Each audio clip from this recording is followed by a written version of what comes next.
لا إله إلا الله وحده لا شريك له له الملك وله الحمد يحيي ويميت وهو على كل شيء قدير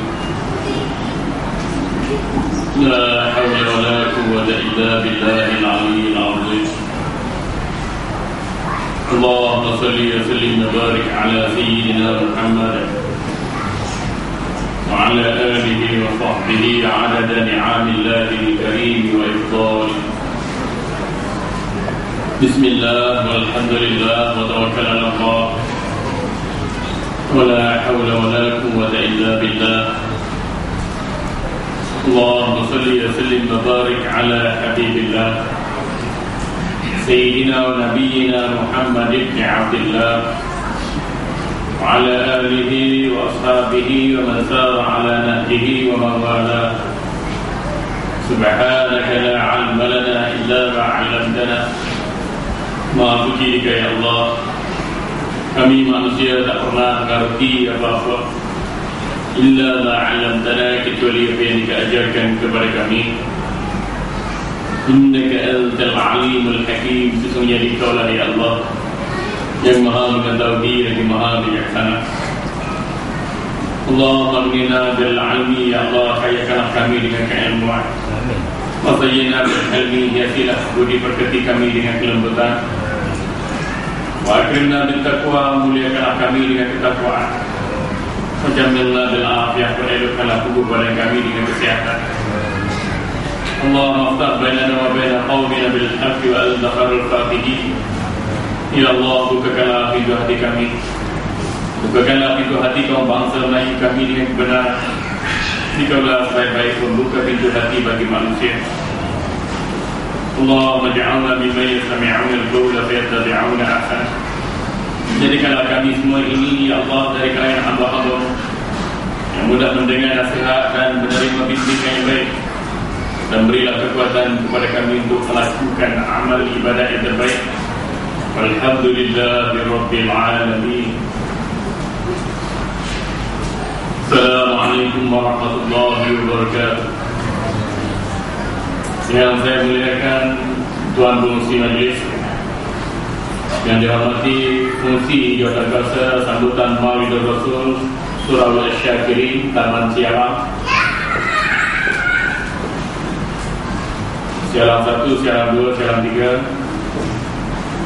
Yang dihormati Timbalan Fungsi Jawatan Kuasa Surau bersama ahli Jawatan Kuasa, Ketua Kampung, yang dimuliakan Tuan Imam, Imam 1, Imam 2 dan ahli Jawatan Kuasa, yang dikasihi Tuan Haji, Bapak Najah, jadi pelajar, hadirin muslimin muslimah yang dirahmati Allah. Alhamdulillah pada pagi ini, pagi 4 Rabiul Akhir 1433 Hijriah, Allah masih lagi sudi memberi bantuan, memberi subsidi dan menyambung kontrak nyawa kita untuk hidup. Mudah-mudahan kita selalu menjadi hamba Allah yang bersyukur dan mengelakkan diri dari menjadi hamba Allah yang bersyukur.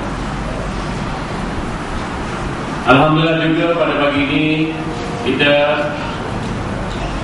diberi nikmat cuaca yang baik, kesempatan dan kekuatan untuk menyambut Maulidin Nabawi Syarif dan menyambut hari keputeraan bawah dulia Maha Mulia Seri Paduka Baginda yang di-Pertuan Agong, jin, manusia dan segala makhluk ciptaan Allah yang ada. Kasih kita, Nabi kita, Rasul kita Muhammad sallallahu alaihi wasallam.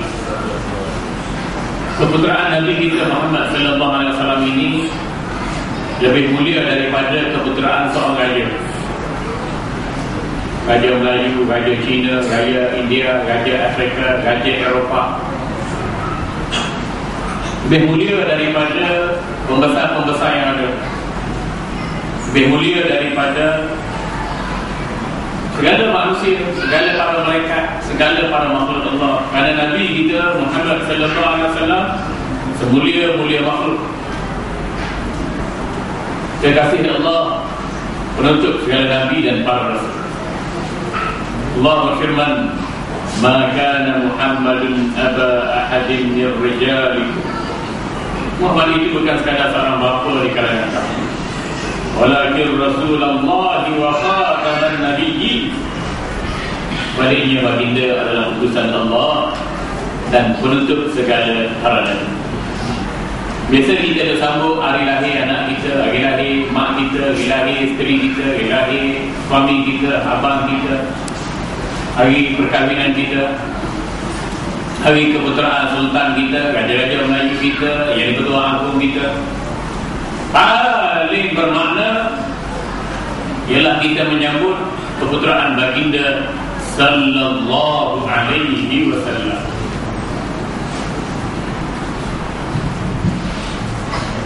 Tapi malam, tuan-tuan, malam zaman sekarang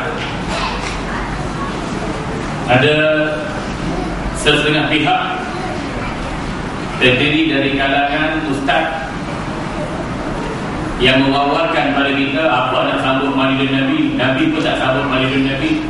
Bid'ah sambut maulid Nabi. Sesat sambut maulid Nabi. Kita jawab balik, ustaz ni tak apa cerita. Orang yang mewawarkan perkataan begitu tak mengaji, tak apa cerita. Kenapa? Kerana majoriti ulama seluruh dunia membenarkan kita, mengharuskan kita untuk kita sambut keputeraan baginda sallallahu alaihi wasallam. Bermula dengan Imam Ibn Tihya Al-Kalbi,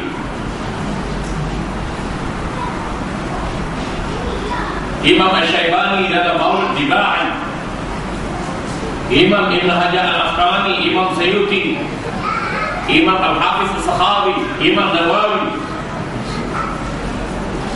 Imam Izzuddin Ibn Abdul Salam, lain-lain di kalangan ulama sampai ke hari ini di Malaysia, di Indonesia, di selatan Thailand, di selatan Filipina, di Singapura, di Brunei, di negara Asia Barat, negara Arab, di Qatar, di Kuwait, di Mesir, di Jordan, di Syria, di Lebanon, di negara Amerika, di Eropah. Semua yang menyambut maulid Nabi sallallahu alaihi wasallam berdasarkan kepada pandangan majoriti ulama. Jadi jangan ikut seorang dua ustaz yang pelik-pelik fahaman dia. Jangan ikut, kita ikut majoriti ulama. Nabi sallallahu alaihi wasallam berpesan pada kita, "Idza ra'aitumul ikhtilafa fa'alaikum bis-sawadil 'azam." Bila kamu melihat banyaknya perselisihan pandangan yang berlaku, maka hendaklah kamu berpegang kepada pandangan majoriti ulama dan umat Islam. Tambahan pula kita sambut maulid Nabi, sambut keputeraan Nabi sallallahu alaihi wasallam kerana ingatan, kerana cinta, kerana kasih sayang, kerana kesempurnaan iman. Kerana baginda manusia yang biasa, tetapi luar biasa, dilantik oleh Allah menjadi Nabi, dilantik oleh Allah menjadi Rasul. Baginda membawa petunjuk dari Allah. Baginda bertindak sebagai penyeri kasih, penjejak kasih, penghubung kasih antara manusia dengan Allah, antara manusia dengan binatang, antara manusia dengan tumbuhan, antara manusia dengan alam, antara manusia dengan dunia, antara manusia dengan akhirat. Baginda lah yang menjadi penghubung kasih, penyeri kasih.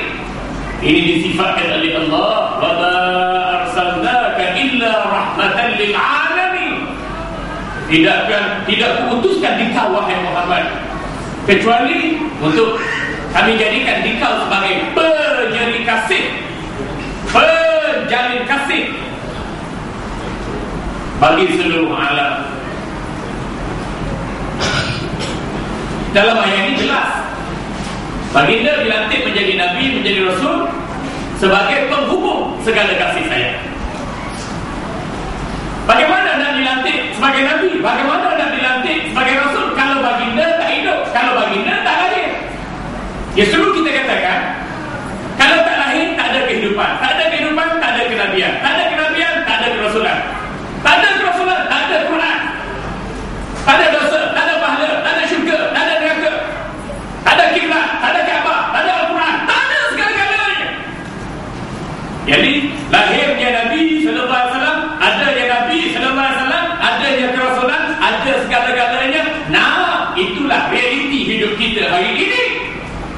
dan selama-lamanya. Jadi alangkah besarnya makna sambutan keputeraan ke bawah dunia maha mulia baginda sallallahu alaihi wasallam. Tuan-tuan hadirin muslimin yang dirahmati Allah, ada juga orang kata Nabi tak sambut kepada Rasul, kenapa kita nak sambut? Nabi tak buat capati, kenapa kita nak pakai capati? Nabi tak buat jalan raya, kenapa kita guna jalan raya? Nabi tak buat jambatan, kenapa kita buat jambatan? Nabi tak buat nasi lemak, kenapa kita masak nasi lemak? Nabi tak buat nasi biryani, kenapa kita makan nasi biryani? Lu fikirlah sendiri. Kenapa? Kerana baginda sallallahu alaihi wasallam tidak melakukan sesuatu perkara bukan bermaksud haram benda tu. Nabi tak buat jambatan, haram ke kita buat jambatan? Nabi tak buat sekolah, sekolah rendah, sekolah menengah, sekolah teknik, sekolah vocational, universiti, haram ke kita buat benda tu? Tak haram. Itu kepentingan Islam, kepentingan umat Islam, kemajuan, kemodenan. Jangan fikir Nabi tak buat jadi haram, jangan fikir Nabi tak buat dosa. Saya kata Nabi sallallahu alaihi wasallam sendiri sambut maulidin Nabi. Buktinya dalam satu hadis sahih yang diriwayatkan oleh Imam Muslim dan selainnya, su'ila Rasulullah sallallahu alaihi wasallam an siyami yaum al-itsnain. Faqala an-nabiy sallallahu alaihi wasallam wa dzalika yaum wulidtu fihi wa bu'ithtu fihi wa unzila alayya wa fi riwayatin wa hajartu ilayhi. Baginda sallallahu alaihi wasallam ditanya apakah gerangannya baginda berpuasa pada tiap-tiap hari Isnin. Lantas baginda sallallahu alaihi wasallam menjawab, aku berpuasa pada hari Isnin kerana hari Isnin itulah aku dilahirkan. Aku dibangkitkan. Dalam riwayat, aku berhijrah ke Madinatul Munawwarah juga pada hari Isnin. Jadi apa yang disebut aku berpuasa pada hari Isnin kerana hari Isnin aku dilahirkan, yakni baginda jelas memberi isyarat pada kita, aku berpuasa pada hari Isnin bagi menyambut keputeraanku dengan kesyukuran pada Allah Subhanahu wa taala.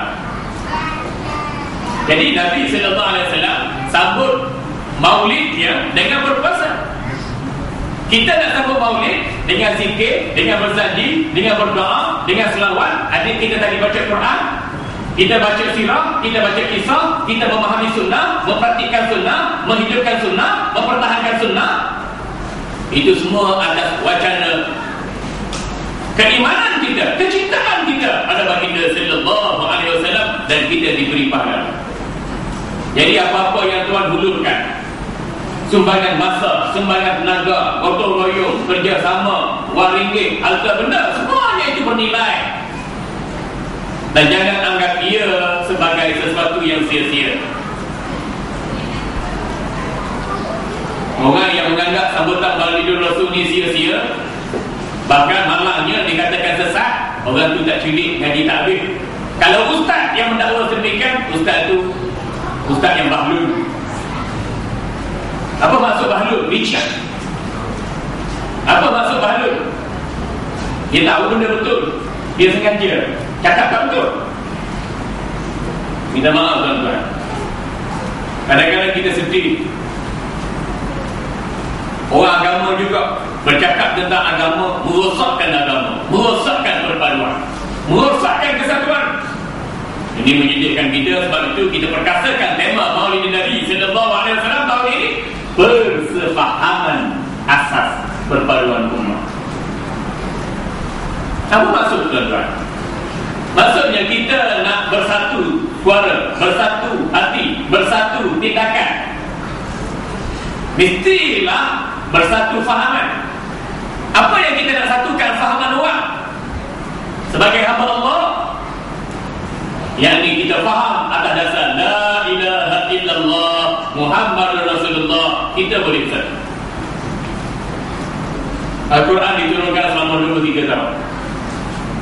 13 tahun di Makkah, 10 tahun di Madinah. Sepanjang Al-Quran diturunkan 13 tahun di Mekah. Allah mulakan penurunan Al-Quran dengan Iqra' bismi rabbikal ladzi khalaq. Khalaqal insana min 'alaq ila akhir ayat. Maksudnya, bacalah wahai Muhammad dengan nama Tuhanmu. Tuhanmu yang menjadikan manusia dari segumpal darah.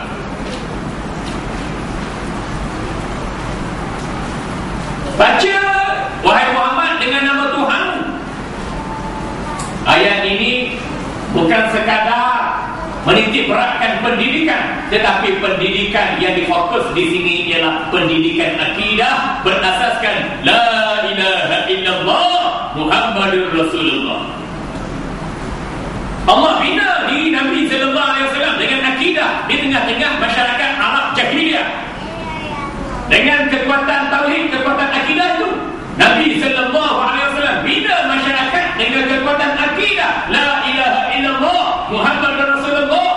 Jadi hak paling penting dalam Maulidur Rasul, paling penting dalam sirah Rasul, paling penting dalam sunnah Rasul sallallahu alaihi wasallam ialah akidah. Karena dengan akidah baru manusia kenal dirinya. Pengenalan dirinya membolehkan manusia kenal siapa Tuhannya. Baru pula manusia boleh urus dirinya. Nak jaga mata, jaga tangan, jaga telinga, jaga kaki, jaga kulit, jaga perut. Nak buat baik, hindarkan kemaksiatan, hindarkan kejahatan dan kekufuran, berasaskan kepada akidah. Bukan bismi rabbikal ladzi khalaq, bukan baca dengan nama Allah, tetapi nama Allah ada zat, nama Allah ada sifat, nama Allah ada perbuatan. Jadi bila kita sebut la ilaha illallah, la mawjud illallah, tidak ada Tuhan yang ada kecuali Allah, la ma'bud illallah, tidak ada Tuhan yang kita perhambakan diri kecuali pada Allah, la maqsuda illallah, tidak ada Tuhan yang menjadi objektif perjalanan hidup kita selain daripada Allah Azza wa Jalla. Ini yang Allah beri pada Nabi sallallahu alaihi wasallam daripada mula dilantik menjadi Nabi hinggalah kepada wafat baginda sallallahu alaihi wasallam berumur 63 tahun. Inilah yang Nabi tanam, yang Nabi sallallahu alaihi wasallam bina manusia dengan akidah.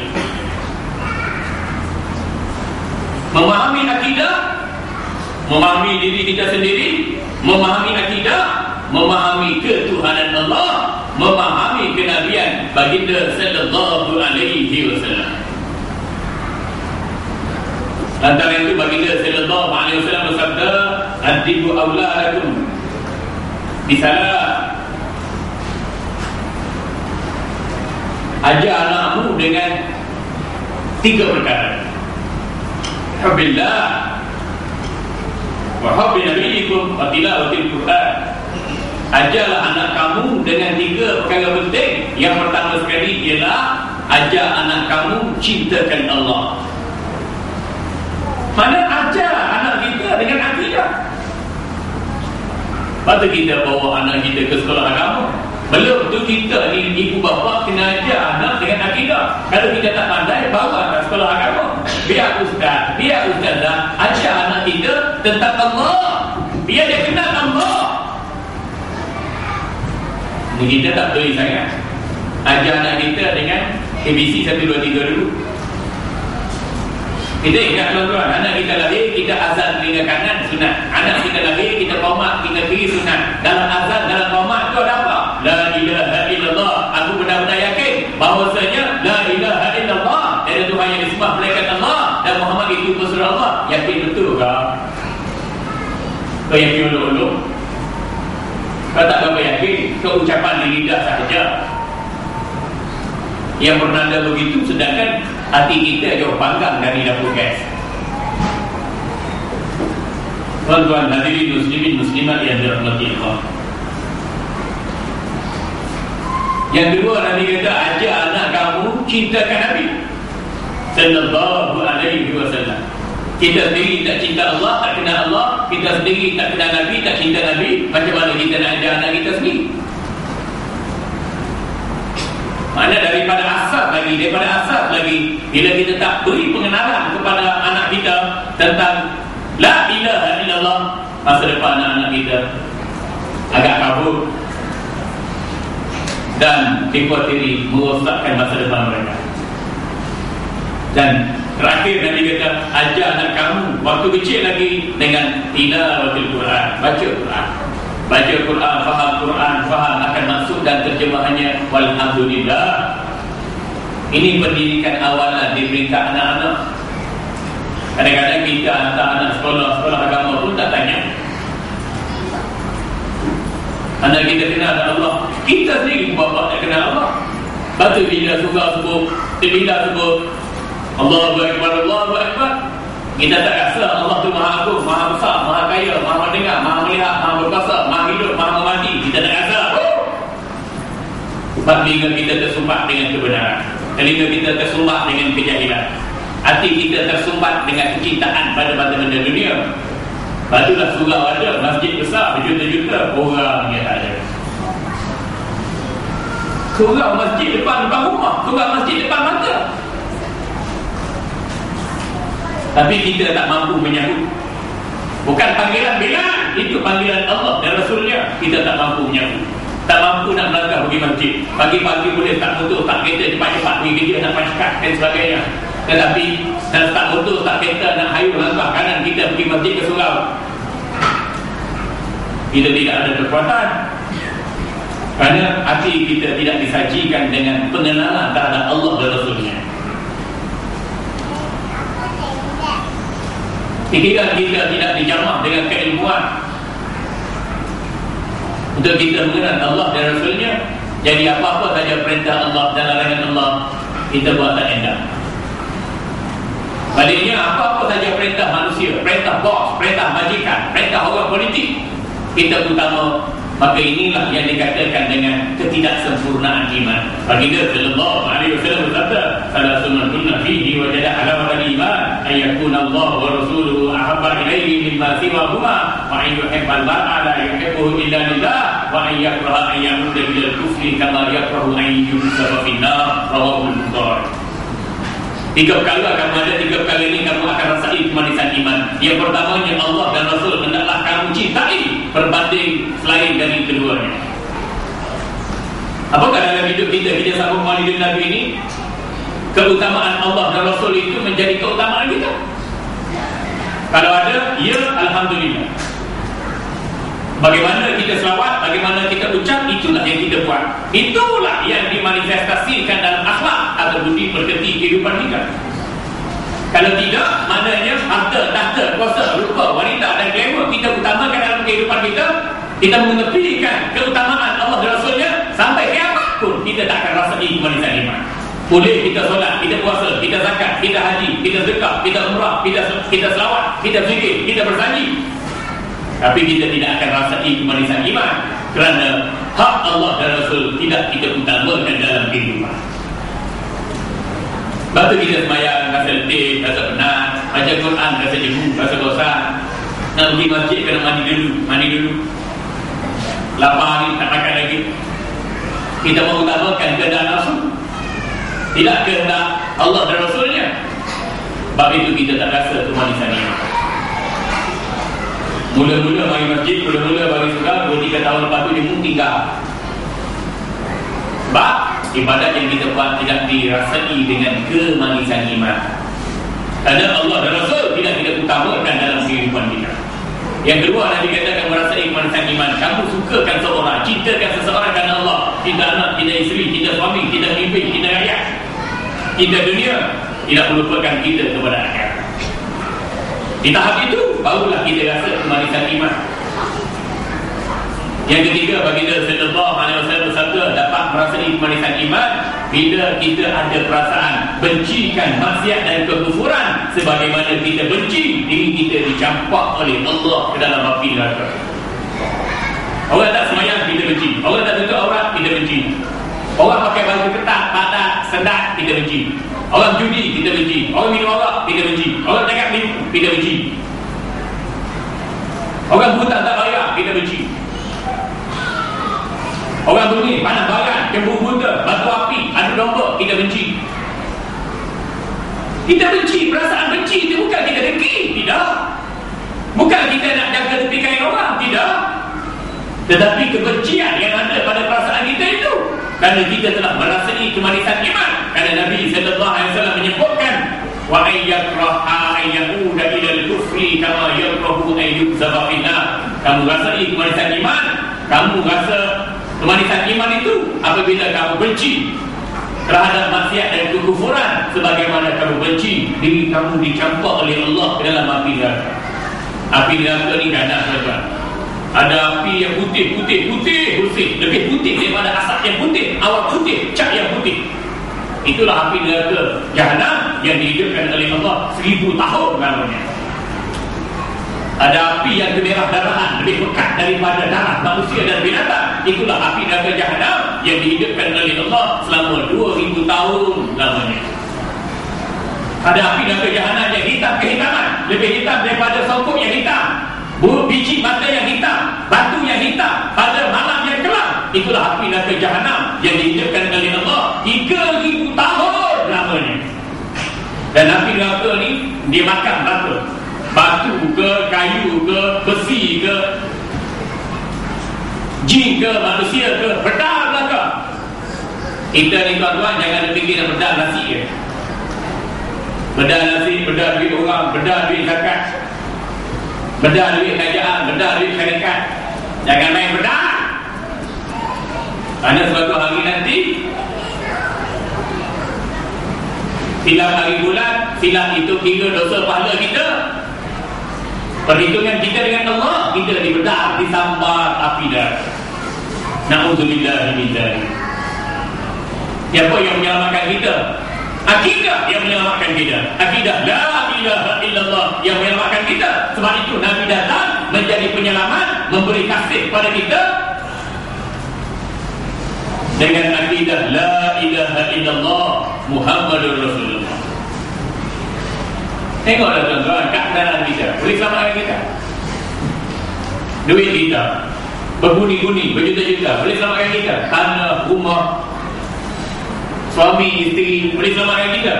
Kalau boleh, alhamdulillah. Kalau tak boleh, maka berlindunglah kepada Allah daripada siksaan api neraka dengan menyemai diri, berpegang kepada akidah Ahlus Sunnah wal Jamaah, akidah yang sahih. Jangan menjadi fahaman Wahabi. Fahaman Wahabi itu bid'ah-bid'ahkan orang. Maulidur Rasul bid'ah, Majlis Najmah bid'ah, Berzaki bid'ah, Talqin bid'ah, Doa Qunut bid'ah, Talafuz Binniyah bid'ah, sambutan Nisfu Sya'ban bid'ah, Isra Mi'raj pun bid'ah, sambutan Hijrah Rasul pun bid'ah. Itu fahaman Wahabi, fahaman tiap-tiap hari makan ubi. Lepas dia mudah membid'ahkan orang, menyesatkan orang. Lebih malang lagi fahaman Wahabi ini mengkafirkan umat Islam. Na'udzubillah min dzalik. Yang kedua, bila kita pegang pada akidah Ahlussunnah wal Jamaah, kita tak jadi Syiah. Syiah lagi lebih kurang sama dengan Wahabi, mengkafirkan sahabat, mencela sahabat, mengkafirkan umat Islam, mendakwa adanya perubahan pada Al-Quran. Bahaya juga Syiah. Jangan masuk pula pada sama ayat Al-Jikaha, Qadiani, Bahai, ajaran-ajaran sesat yang lain. Banyak pakai dia kan? Ini penting tuan-tuan. Bila kita ada akidah yang benar, akidah yang sahih, kita menolak akidah yang menyirik. Jadi Nabi tidak persefahaman atas dasar apa? Atas dasar la ilaha illallah. Tak ada dasar ini, kita tak faham diri, kita tak faham perintah Allah. Tak ada dasar ini, kita tak faham apakah tanggungjawab diri yang dipertanggungjawabkan oleh Allah. Tak ada dasar ini, kita tak tahu hidup kita bila bermula dan bila berakhirnya. Ini nak kena kita faham. Kerana bila kita faham la ilaha illallah, kita boleh bersatu dengan China, dengan India, dengan Bugis, dengan Jawa, dengan Sunda, dengan Afrika, dengan Arab, dengan Amerika, dengan Eropah. Atas dasar kita bersatu la ilaha illallah Muhammadur Rasulullah. Maksud Allah bawa ayat fa'lam annahu la ilaha illallah. Kamu kena tahu, hei manusia dan jin, kena tahu, kena sedar, kena yakin, kena pertahan la ilaha illallah.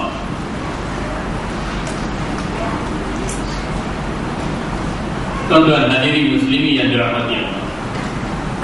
Yang kedua, kita bina persefahaman sebagai asas perpaduan. Yang kedua ialah dengan mengikuti perintah yang dibawa oleh Allah Subhanahu wa taala dan Nabi kita Muhammad sallallahu alaihi wasallam serta menjauhi larangannya. Buat apa yang disuruh, tinggal yang dilarang. Jadi asas bersefahaman kita, asas bersatu padu kita atas dasar takwa, atas dasar keimanan. La yu'minu ahadukum hatta yuhibba li akhihi ma yuhibbu li nafsihi. Tidak sempurna keimanan kamu sehingga dia mengasihi